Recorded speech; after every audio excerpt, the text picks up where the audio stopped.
Здравствуйте, дорогие друзья. Сегодня 10 июня, пятница, на часах в Якутске 19:08.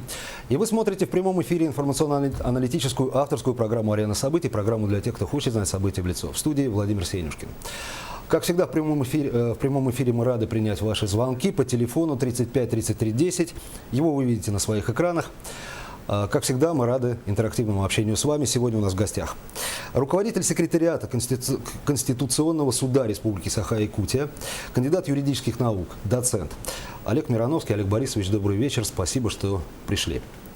Мы сегодня будем говорить в преддверии Дня России, который будет отмечаться 12 июня, вот об этом празднике.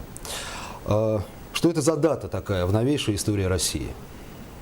Спасибо, Владимир, что вы пригласили меня в свою популярную передачу. Ну, действительно, сегодня существуют такие различного рода интерпретации в понимании данного праздника. Что это за день такой? Что он означает День России? Ну, надо сказать в двух словах, наверное, о предыстории этого праздника, да? Отправной точкой является принятие декларации о государственном суверенитете Российской Советской Федеративной Социалистической Республики, который был принят Первым съездом народных депутатов 12 июня 1990 года. Этот депутатский корпус, он впервые был сформирован на основе всеобщих, свободных и равных выборов, ну, с периода, наверное, формирования Первой Государственной Думы Российской империи. То есть этот депутатский корпус был действительно избран народом, выборы были не фальсифицированы, не были подлинными.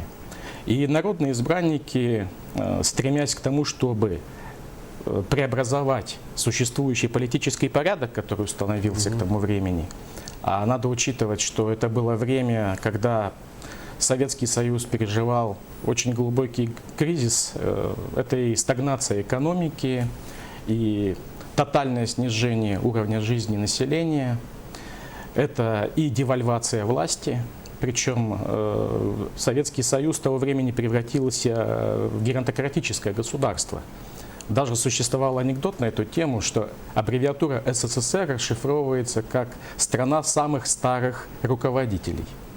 Ну, это закончилось в 1985 году с приходом к власти руководства Михаила Сергеевича Тем не менее, Горбачева. в условиях деградации государственного устройства того времени и торжества, скажем так, негативного торжества правового нигилизма, разрушения существующего правопорядка, съезд народных депутатов стремился к тому, чтобы стабилизировать возникший хаос в политико-правовой системе того времени и путем принятия декларации каким-то образом стабилизировать, во-первых, ситуацию, связанную с прекращением существования советского режима, и модернизировать на тот период зарождающуюся новую российскую государственность.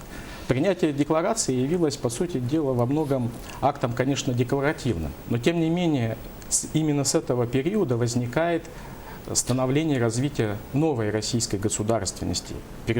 Происходит трансформация существующей политической системы, становление государства российского именно на принципах верховенства права, правовой государственности, приоритета прав и свобод граждан, удержания государственной власти в рамках закона.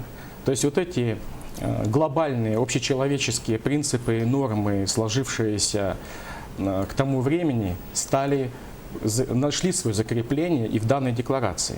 И в дальнейшем ее положения были положены в принятой Конституции Российской Федерации на референдуме 12 декабря 1993 года. Вот сейчас как раз об этом и поговорим. Вы знаете, мне так по душе такая фраза парадоксалиста известного Оскара Уайльда: «Единственный наш долг перед историей – постоянно ее переписывать». Вот я бы сейчас перефразировал, может быть, да, это выражение. Для очень многих людей единственный наш долг перед историей, их долг перед историей – ее забывать. Мы потому, собственно, и разговариваем сейчас с вами о том, что именно с этого дня, с принятия декларации о независимой, декларации о суверенитете, началось становление российской государственности.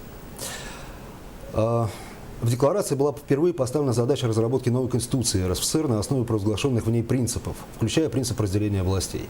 И 16 уже июня 90 года была образована Конституционная комиссия Первого съезда народных депутатов, которая эту работу начала. Вот давайте с этого начнем. Да, действительно, это тот период времени, это тот день, который, ну, сегодня мы с вами отмечаем как День России, да? Да. То есть, а что вообще, какой смысл, какова сущность этого праздника? Ну, множественность толкований существует в понимании. И здесь в данном случае мы говорим о том, что это День России, когда российский многонациональный Олег народ... Борисович, вынуждены прерваться на рекламу. Мы вернемся через 2 минуты и продолжим разговор.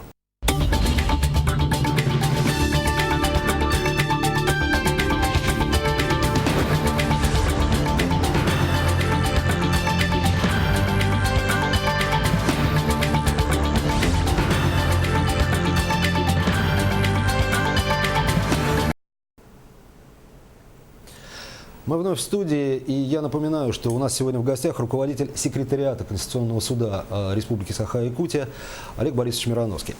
Олег Борисович, давайте продолжим. Значит, вот